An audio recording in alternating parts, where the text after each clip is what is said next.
Hola, ¿qué tal? ¿Cómo están? ¿Cómo andan? Bueno, espero que hayan podido ver la clase de la semana pasada. Eh, Desgraciadamente estamos con estos problemas, como les comentaba el otro día, de horarios. Yo termino mi actividad laboral a las 17, desde hace algunos días, meses en realidad. Y bueno, al empezar la clase a las 16 se me hace imposible. Estoy viendo a ver con la gente de Ensenada a ver si podemos hacer la clase a las 17:15 hasta las 18 o bueno, me pueden poner un horario y bueno, hasta tanto eso se arregle.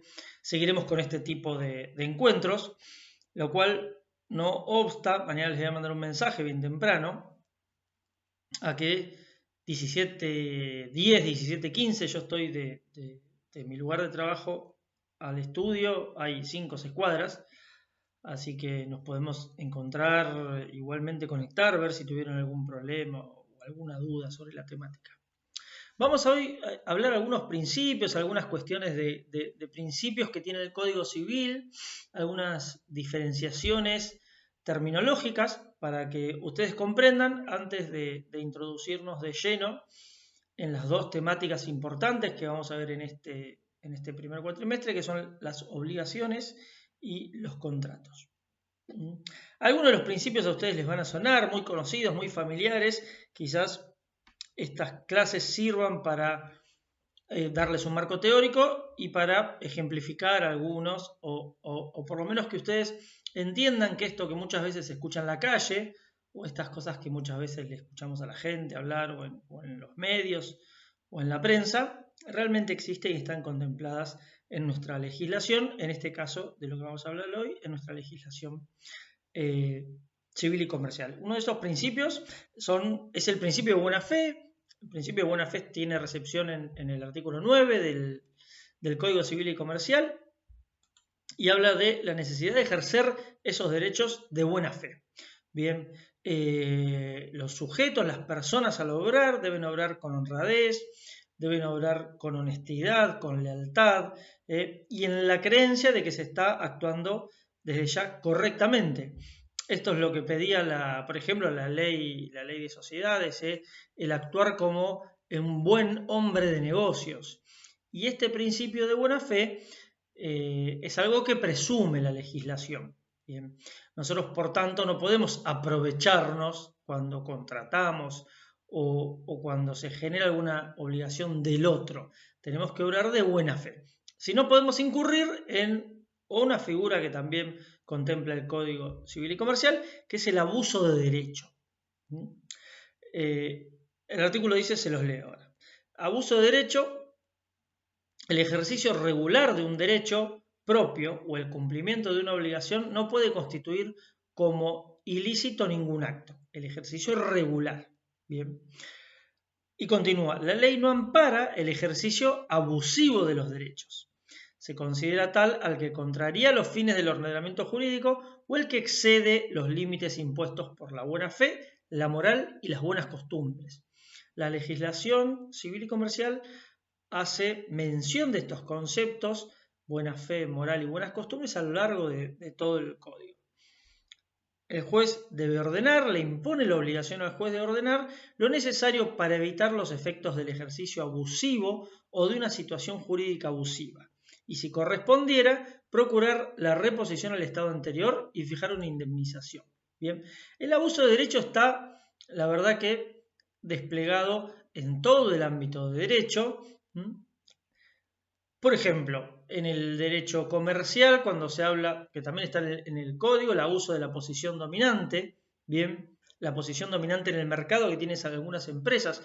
Vieron ahora que salió hace poquito en los medios, después vamos a hablar en la segunda etapa de la materia de servicios públicos, que obligaron a Disney a desprenderse de una parte cuando se dan estas fusiones, perdón, entre dos o tres empresas, en donde una tiene casi el monopolio, se pueden dar situaciones de abuso de posición dominante. Lo mismo cuando una empresa tiene una gran parte del mercado. Pasó con Quilmes en su momento cuando le obligaron a vender la marca Imperial, que pasó a otra cervecería. Y se da muchas veces cuando una empresa, sin ser monopólica, logra tener un 70, un 80, un 90% del mercado y ahí puede ejercer su posición dominante. El abuso del derecho también lo vamos a ver en el ámbito del derecho del consumidor, ahí claramente. El código dice que puede invocarse esta teoría del abuso del derecho cuando el ejercicio del derecho es contrario a la finalidad de la norma, bien, a la finalidad teleológica de esa normativa. Puede invocarse también cuando el ejercicio es incompatible con la regla de la buena fe negocial, la buena fe entre las partes, cuando existe una conducta desleal de otra, cuando esta desviación pueda producir un daño grave a una de las partes,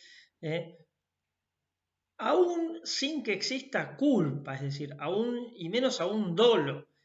Puede un ejercicio ser abusivo por una situación sobreviniente. No es necesario que el abuso de derechos se haya constatado en el momento de celebrar el contrato, por ejemplo, o en el momento de contraer la obligación. Esto puede ser sobreviniente, ¿por qué? Porque las condiciones del mercado cambiaron, porque hubo lo que se denomina algún hecho del príncipe, algún hecho estatal, que hace que exista un abuso del derecho. Bien, y los jueces tienen las facultades de retrotraer estas situaciones, de introducir cuestiones de equidad, bien, y de morigerar los efectos perniciosos o perjudiciales que esto puede tener para alguna de las partes. ¿Cuándo puede haber abuso de derecho? Y cuando ustedes tienen una necesidad grande de algo, yo soy el único productor, el único proveedor de ese servicio y cobro un precio que excede totalmente el precio de mercado. ¿Por qué? Porque ustedes están con la necesidad de adquirirlo y porque yo soy el único o uno de los pocos productores. Puede haber un ejercicio abusivo del derecho si las condiciones contractuales que pactamos cambian y hacen que se torne totalmente desproporcionada las obligaciones de una parte y de la otra. Esto es lo que se llama teoría de la imprevisión. Bien, imagínense ustedes trabajando, contrataron y firmaron un contrato con un cliente para instalarle un determinado sistema de paneles solares, de alarma, de no sé, energía alternativa o lo que fuera. Y de un día para el otro, por alguna circunstancia, los materiales o ese panel que tienen que comprar o alguno de los insumos se torna desproporcionadamente caro y exceden el doble el precio que ustedes habían fijado. Bueno, si el cliente los obligara a realizar el contrato en los términos pactados, estaría haciendo un ejercicio abusivo de su derecho. ¿Por qué? Porque una cuestión sobreviniente no prevista por ustedes hizo que se desbalanceara totalmente ese contrato. Bien, así que ahí podríamos tener. Pero bueno, el código lo prevé a lo largo de varios artículos y le da al juez las herramientas como para que por cuestiones de equidad intervenga y retrotraiga esa situación. Otra teoría importante que tenemos en el código, que también interviene de manera activa en las relaciones obligacionales entre las personas, es lo que se denomina teoría de los actos propios. Esto nosotros comúnmente lo mencionamos en latín y decimos venire contra factum proprium non vale. Es decir, nadie puede venir contra sus actos propios. Bien, ¿qué dice el código? Se lo leo. Protección de la confianza. Dice, la interpretación debe proteger la confianza y la lealtad que las partes se deben recíprocamente, siendo inadmisible la contradicción de una conducta jurídicamente relevante, previa y propia del mismo sujeto. Bien, no cualquier conducta, no cualquier acto, no cualquier manifestación uno debe sostenerla a lo largo del tiempo para que no le apliquen esta regla del venire contra factum propio, sino tienen que ser conductas jurídicas relevantes. Por ejemplo, ¿dónde se da esto? En las tratativas precontractuales, en las negociaciones, En el ámbito laboral esto es súper común, se da con las cartas de documento. Lo que uno pone en la carta de documento cuando el trabajador remite un telegrama laboral o cuando el empleador contesta ese telegrama laboral a través de una carta de documento, lo que haya puesto en ese telegrama el trabajador, lo que haya contestado el empleador en la carta de documento, después no va a poder ser revertido, después no va a poder ser cambiado a posteriori. Bien.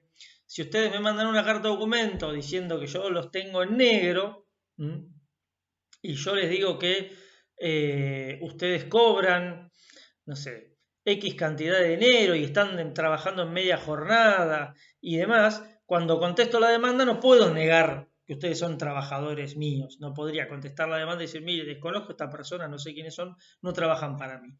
¿Por qué? Porque ya asumí una postura jurídicamente relevante en esas cartas documentadas. Bien. Lo mismo le decía en una negociación precontractual. Bien, acá por ahí lo más difícil sería probarlo, pero si nosotros nos estamos intercambiando cartas, mensajes, mails, que después yo voy a tener un valor probatorio y los voy a poder hacer valer en el juicio, referido a determinadas condiciones negociales, después no puedo cambiar de un día para el otro esas condiciones. Bien. Bien, otra de las teorías de las que vamos a hablar hoy es la teoría de la apariencia. Esta la verdad que tiene una gran importancia, aun cuando uno no se dé cuenta o no vislumbre, pero la teoría de la apariencia está relacionada con lo que se denomina el acreedor aparente o el dependiente aparente. Bien. El código dice que tiene efecto extintivo del crédito el pago hecho al acreedor aparente si quien realiza el pago actúa de buena fe y de la circunstancia resulta verosímil el derecho invocado. El pago es válido aun cuando después se ha vencido el juicio por el derecho que invoca. ¿A qué se refiere esta teoría de la apariencia? Nosotros cada vez que entramos a un negocio y celebramos un contrato con alguna persona que está en ese negocio, no le preguntamos si esa persona es dependiente, trabaja para el dueño, no trabaja para el dueño del negocio, y menos aún si tiene facultades para realizar el contrato de compraventa que estamos celebrando en ese momento.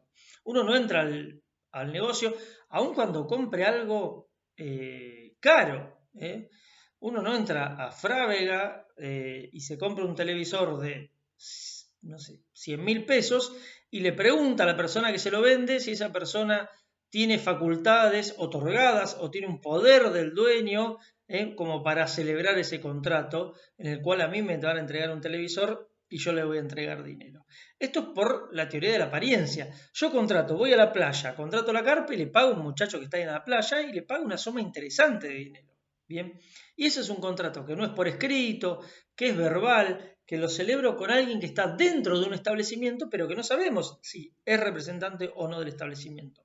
Si nosotros compramos una moto, la moto se la compramos al titular y previamente pedimos un informe de dominio y le pedimos los papeles y chequeamos que esa persona sea el titular de la moto. Es decir, compramos con quien es el titular del derecho.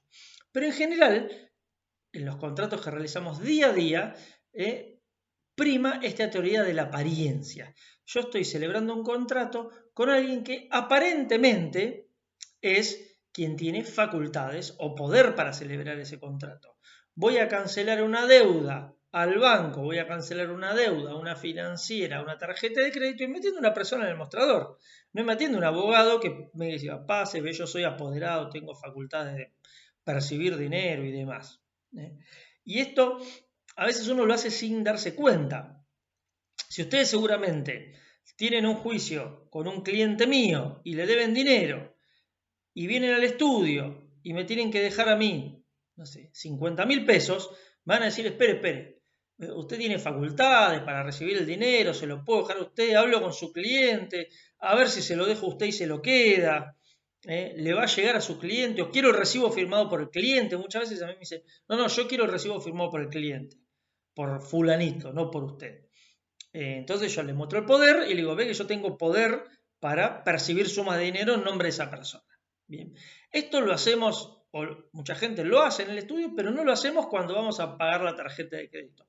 ¿Por qué? Porque vamos a un establecimiento, vamos a un local que tiene un cartel en la puerta, en donde nosotros sentimos cierta confianza por las personas que trabajan ahí adentro. Y esto es teoría de la apariencia. Hace poquito, no, el año pasado hubo un caso, una estafa, en donde por la avenida...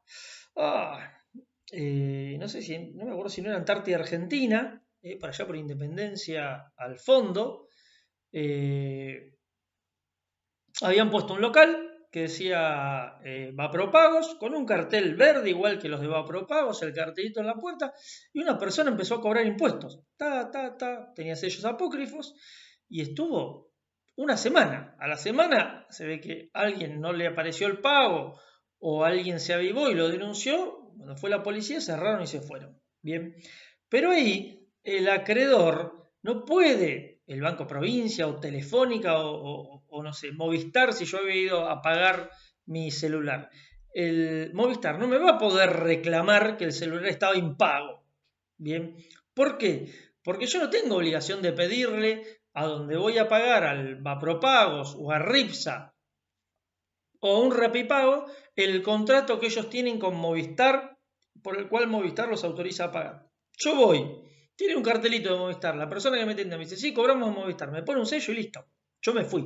Bueno, bien, eso es teoría de la apariencia. En este caso, el Banco Provincia fue quien se tuvo que hacer cargo de la totalidad de las facturas que se habían abonado durante esos días y salir a cubrirlas y tenerlas como pagas porque la gente había presentado sus facturas en ese momento con el ticket de cancelado. Bien.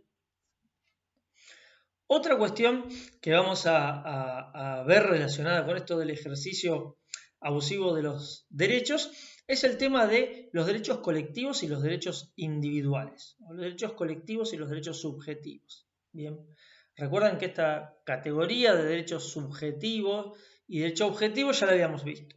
Ya habíamos hablado del derecho objetivo. Cuando hablamos de derechos subjetivos, estamos hablando de los derechos que tengo yo. Bien, no del derecho en general como conjunto de normas, sino por el contrario de mis derechos, bien, de lo que yo puedo reclamar a otro.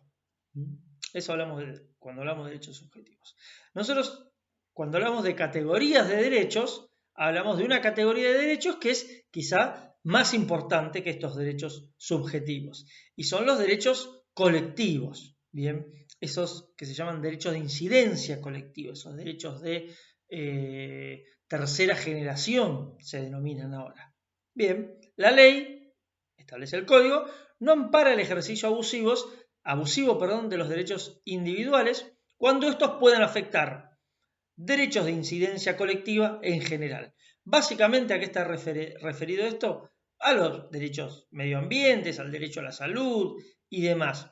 Ese ejercicio de un derecho subjetivo nunca puede ir en contra de un derecho de carácter colectivo, de un derecho que alcanza a todos. Vamos a otro ejemplo. Dice el código, aquellos que tienen por titulares a una pluralidad indeterminada de personas, esos derechos, pertenecientes a un grupo o comunidad social y que representan como objeto de tutela una pretensión general de uso y goce de un bien jurídico insusceptible de fragmentación en cabeza de cada reclamante, hay tres facetas que singularizan la esencia de los intereses difusos. Estos intereses se llaman derechos colectivos, intereses difusos. Bien, ¿cómo los identificamos a estos derechos colectivos respecto de lo que son los derechos individuales o los derechos subjetivos? Primero, pertenecen a un número indefinido de sujetos. Bien, hay un montón de sujetos individuales que tienen ese derecho de carácter colectivo. Les decía, el más común, el derecho a gozar de un ambiente sano. Cada uno de nosotros tenemos derecho a gozar de un ambiente sano. Y todos nosotros en conjunto. Bien. Segundo, se refieren a un interés general consistente en una prerrogativa de uso y goce de bienes comunes. Volvemos, uso y goce, podemos usar y gozar de estos bienes de carácter común. el medio ambiente, el agua, el aire puro, los espacios públicos. Bien. Y por último, esa pretensión resulta insusceptible de división singular en su disfrute y su apreciación. Yo no me puedo quedar con una partecita del aire o con una partecita del medio ambiente. Siempre el ejercicio del derecho y el uso y goce siempre es de carácter colectivo. Nosotros vamos a poder, aun cuando iniciemos una demanda o formulemos un reclamo, ese reclamo va a ser de carácter colectivo. ¿Por qué va a ser de carácter colectivo? Porque no me va a beneficiar a mí solo, va a beneficiar obviamente a un grupo de gente, a un colectivo de gente, a un montón de personas. El artículo 240 del Código, cuando habla de los límites al ejercicio de los derechos individuales sobre los bienes, señala: el ejercicio de los derechos individuales sobre los bienes mencionados en las secciones 1 y 2, ahora vamos a ir a ver a qué se refiere, debe ser compatible con el derecho de incidencia colectiva, con los derechos de incidencia colectiva. Debe conformarse a las normas del derecho administrativo nacional y local dictadas en el interés público y no debe afectar el funcionamiento ni la sustentabilidad de los ecosistemas de la flora, la fauna, la biodiversidad, el agua, los valores culturales, el paisaje, entre otros, según el criterio previsto en la ley especial. Cuando se refiere al derecho administrativo nacional y local, esta referencia la hace a que, recuerdan cuando hablamos de las categorías o de las distintas ramas del derecho, el derecho administrativo era esa rama que regula las relaciones entre el hombre y la administración, entre los ciudadanos y el Estado. Bien. Y ese derecho administrativo en general es de carácter local. Cada provincia y cada municipio dentro de sus consecuencias tiene una regulación de derecho administrativo distinta, a diferencia de, por ejemplo, el derecho civil y comercial o el derecho penal o el derecho laboral, que son derechos de rama común o federal. Bien, en todas las provincias rige el mismo Código Civil y Comercial. Ahora, el Código Contencioso Administrativo es distinto en cada una de las provincias. Bien, y la legislación administrativa es distinta, hasta les diría, en cada uno de los municipios. Bien, normas administrativas, por ejemplo, que los van a tocar a ustedes seguramente de cerca. Reglamento General de Construcciones. Es distinto en cada uno de los 135 municipios de nuestra provincia. Imagínense en los miles de municipios que hay en todo el país. Es distinto, ¿por qué? Porque es una norma de carácter local. Y cada uno de los municipios tiene la competencia de dictar su propia norma de policía urbanística, de policía edilicia. El Código de Ordenamiento Territorial también es distinto en cada uno de los municipios de la provincia. Bien. Y en esta parte también de derecho administrativo, nosotros también vemos la no incidencia de derechos individuales sobre derechos colectivos. No tenemos que irnos a el paradigma del derecho ambiental, no tenemos que irnos tan ahí para observar cuando hay limitaciones al derecho individual en pos del todo, en pos de lo social o de los derechos colectivos. ¿Cuántas limitaciones al dominio conocemos? Cientos. Me compro un lote en Sierra de los Padres y tengo que dejar 2,5 metros de cada lado de retiro lateral, 5 metros de retiro de fondo, 2,5 metros de retiro de frente. Puedo construir planta baja y 2 pisos y nada más. Y si el lote es mío y me lo compré y el derecho de propiedad dice que el lote es mío, la superficie para abajo, y no puedo excavar y no puedo afectar las napas subterráneas y no puedo construir más de tanto. Entonces, todas esas limitaciones al ejercicio de mi derecho individual, de mi derecho de propiedad, están en pos de la sociedad, ¿bien? En pos del resto de los habitantes. Entonces, ese derecho individual tiene como límite el ejercicio de ese derecho individual, tiene como límite otros derechos que son de carácter colectivo. Bien, ahí tenemos ejemplos clásicos o claros de los límites del derecho. ¿Qué más nos queda? A ver. Orden público. Mira, yo no quiero hacer muy largas las clases así que son asincrónicas porque suelen ser aburridas. Bien. Orden público. Vamos a escuchar algunas veces que las leyes que mencionamos, en algunos casos, vamos a decir que estas leyes son de orden público. Bien. Y hay, en otro caso, que vamos a decir que no son de orden público y pueden ser dejadas de lado por las partes. Bien. Esto se da en general con alguna legislación mucho más, con otro tipo de legislación mucho menos. El Código Civil, cuando hace referencia a esto, dice orden público y fraude a la ley. Las convenciones particulares no pueden dejar sin efecto las leyes en cuya observancia esté interesado el orden público. Nuevamente volvemos acá a conceptos de colectivo, de colectividad, de cantidad, de masividad de gente. Bien. ¿A qué se refiere esto de leyes de orden público? Son las leyes que obligatoriamente nosotros debemos respetar sin poder dejar de lado, aun cuando ambas partes estemos de acuerdo. Vamos a un ejemplo muy sencillito, muy clarito que lo van a ver todos los días. Bien.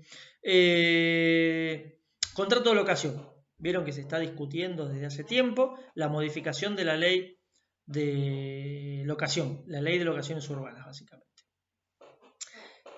cuyo plazo mínimo era de 24 meses para los contratos, después se amplió a 36 meses y ahora se quiere volver a bajar a 24 meses. Bueno, muchas de las pautas de la ley de locaciones urbanas, son de orden público. Esto implica que aun cuando ustedes que me alquilan, que son los locadores, y yo que soy el locatario, estemos de acuerdo, no las podemos dejar de lado. Si yo quiero alquilar, en vez de por 36 meses, por 15, porque dentro de 1 año y 3 meses me voy a vivir a otro lado, o me caso, o voy a comprar una casa, o me entregan un departamento que estoy pagando, no podemos. Bien, aun cuando estemos de acuerdo, aun cuando las dos partes estén de acuerdo y les sea beneficioso a las dos partes. ¿Por qué? Porque la ley establece que el plazo mínimo actualmente es de 36 meses. Bien. Y ese plazo mínimo es de orden público. Bien. Con lo cual no se puede dejar de lado por la voluntad de las partes. La ley de locaciones urbanas tiene cantidad de artículos que son de orden público. Los aumentos, cómo se hace la garantía, cuántos meses puedo cobrar de depósito, cómo tengo y en qué plazo devolver el depósito, todas esas puntos, todas esas obligaciones que establece la ley son obligaciones de ese tipo de orden público. ¿Dónde tengo una ley con un montón de prerrogativas de orden público? La ley de defensa del consumidor. Bien, la ley de defensa del consumidor es de orden público, es irrenunciable para las partes, no se puede dejar de lado. Es la ley de contrato de trabajo, norma de orden público. Yo no puedo renunciar a las vacaciones, no puedo renunciar a cobrar un salario menor al salario mínimo vital y móvil. Bien, no puedo renunciar a los derechos que me establece la ley. Esas son lo que nosotros denominamos leyes de orden público o normas de orden público. A veces en el Código Civil y Comercial, que regula un montón de figuras, establece este artículo es de orden público, esta parte es de orden público, en otros casos no. Cuando no es de orden público, esto puede ser renunciado, puede ser dejado de lado por las partes, o las partes pueden convenir una cosa distinta. El domicilio de pago. El domicilio de pago, la ley de locaciones urbanas, puede ser convenido por las partes y no es de orden público. Yo puedo establecer que pago en la casa que alquilo, o sea que me viene a cobrar el locador. Puedo establecer que voy a pagarle a la casa al lugar donde viva el dueño del inmueble, o sea, la casa del locador y no al inmueble locado. Puedo convenir que voy a transferir por depósito bancario, que voy a ir a pagar una inmobiliaria, cualquier cosa. Este aspecto no es de orden público. Bien, puede ser negociado por las partes. Los otros aspectos, como vimos, sí son de orden público y están fuera de la posible negociación que puedan llevar adelante de las partes. Bien. Bueno, vamos ahora con algunas definiciones más, 10 minutitos más y ya terminamos.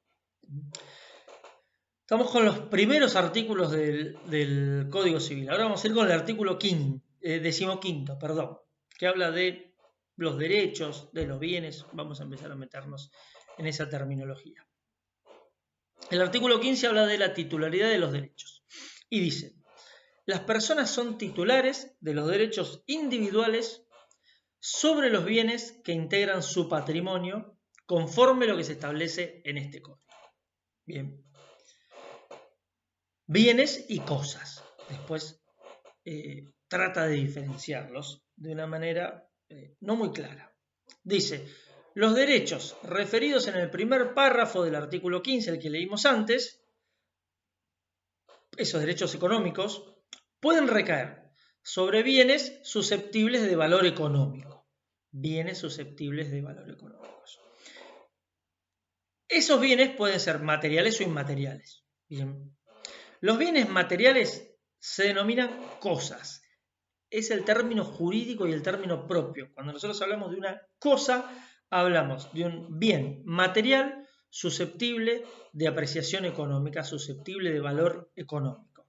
En derecho, cuando hablamos de la entrega de la cosa, no es que no sabemos cómo referirnos a este celular o a un vehículo o a una maquinaria, sino que técnicamente, si se habla de un bien material, es decir, que lo puedo tocar y que es susceptible de apreciación económica, como casi todos los bienes, técnicamente se habla de cosas. Y vamos a ver a lo largo después del código que se habla de la entrega de la cosa, la tradición de la cosa, la posesión de la cosa, porque es eso.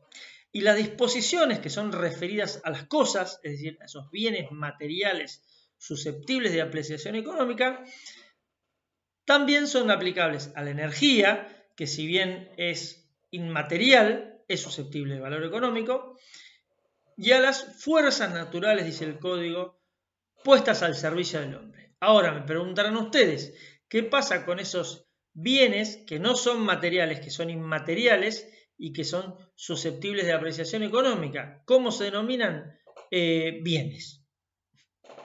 O sea, tenemos primero bienes, cosas, los materiales, y lo demás lo denominamos bienes, no tenemos otra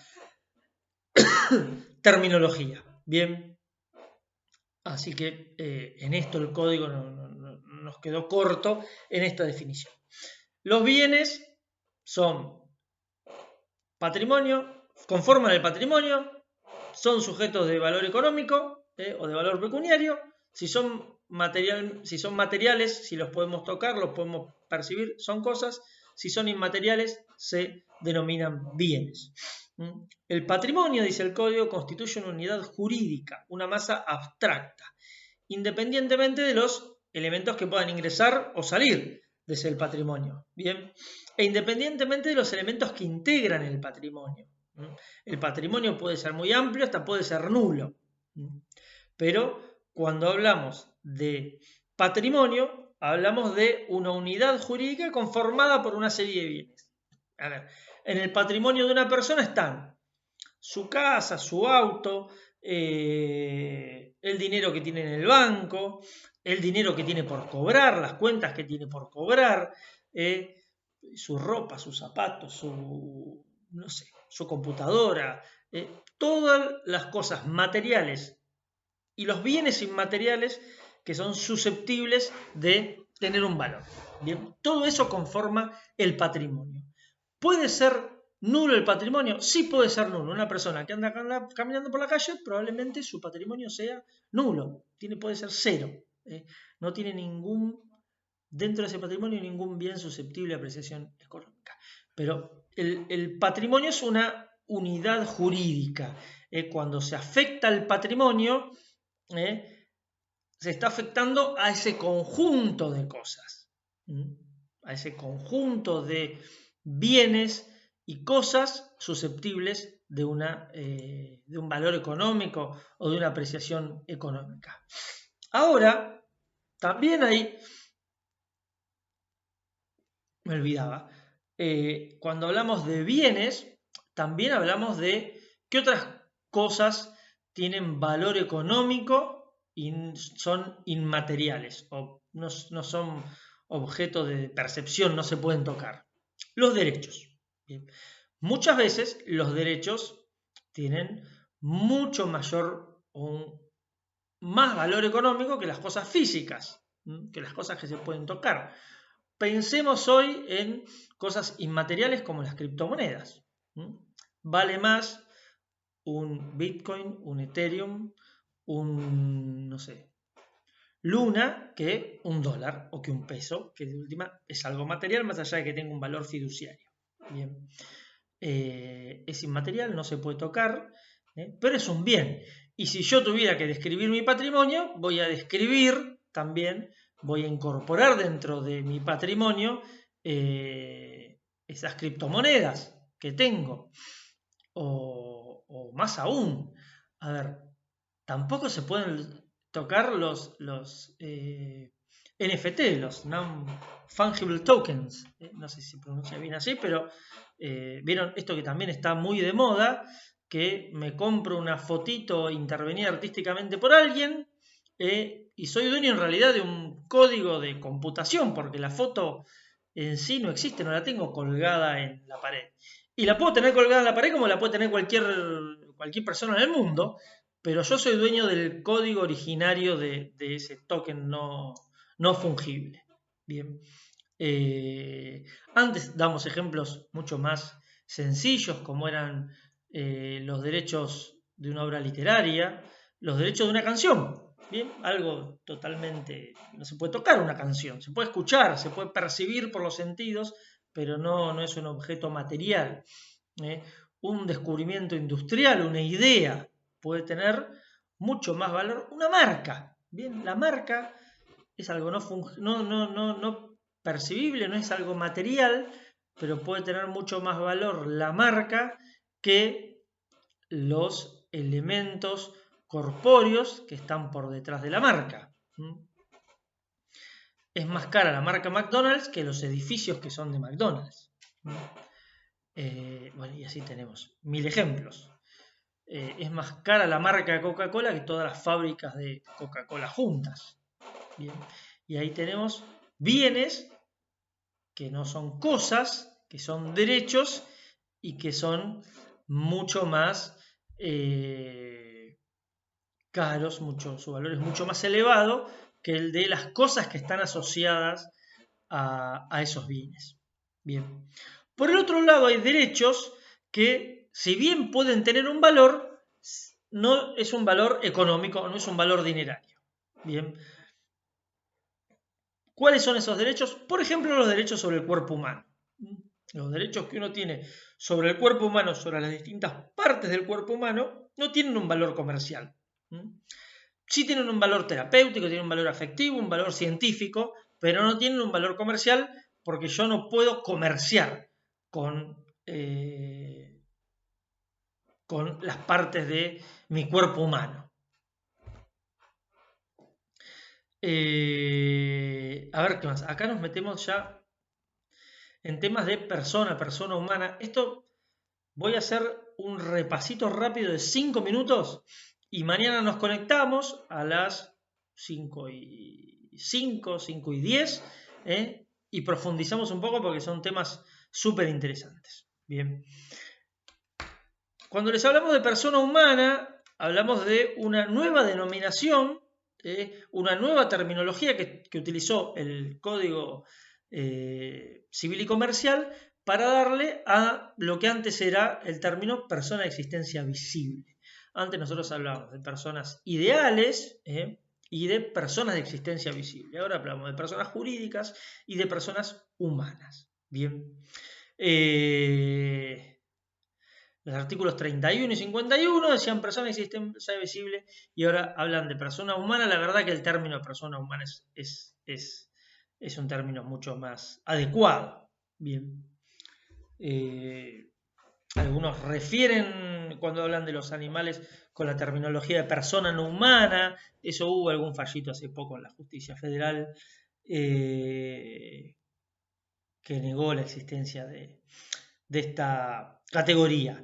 Pero bien, acá cuando empezamos a hablar de persona humana y en la exposición que hace nuestro Código Civil y Comercial empieza a tratar temas que son súper sensibles y súper delicados porque estamos hablando de nosotros, ¿bien? Estamos hablando de cuándo comienza a existir la persona humana y demás. El código dice, la existencia de la persona humana comienza con la concepción, ¿bien? El texto tiene la misma tradición jurídica que el artículo, creo que era 60 y pico del Código Civil anterior, pero suprime una partícula que existía antes, que antes el código decía, la existencia de la persona humana comienza desde la concepción en el seno materno. Bien, ahora el código, adaptado a las nuevas técnicas de fertilización, dice, comienza desde la concepción. Concepción que puede ser tanto en el seno materno como que puede ser en una pipeta, bien, cuando hablamos de fertilización in vitro, bien.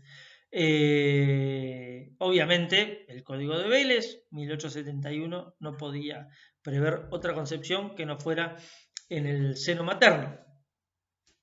El código lo que hizo al momento de sancionarse sí modificó una partecita que decía, que hacía una aclaración respecto a esto de la concepción, que decía, en el caso de técnicas de reproducción humana asistida, comienza con la implantación del embrión en la mujer, sin perjuicio de lo que prevé la ley especial para la protección del embrión no implantado.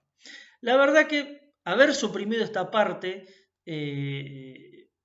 no me parece que haya estado bueno, no me parece que haya sido correcto, dado que si nosotros hablamos de concepción, hablamos de la unión de los gametos masculino y femenino, ¿bien?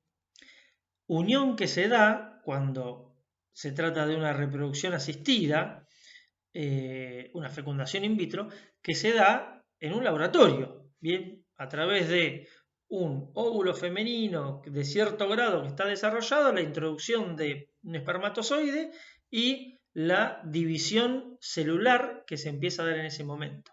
Bien, si nosotros entendemos eso como concepción, entendemos eso como inicio o nacimiento de personas.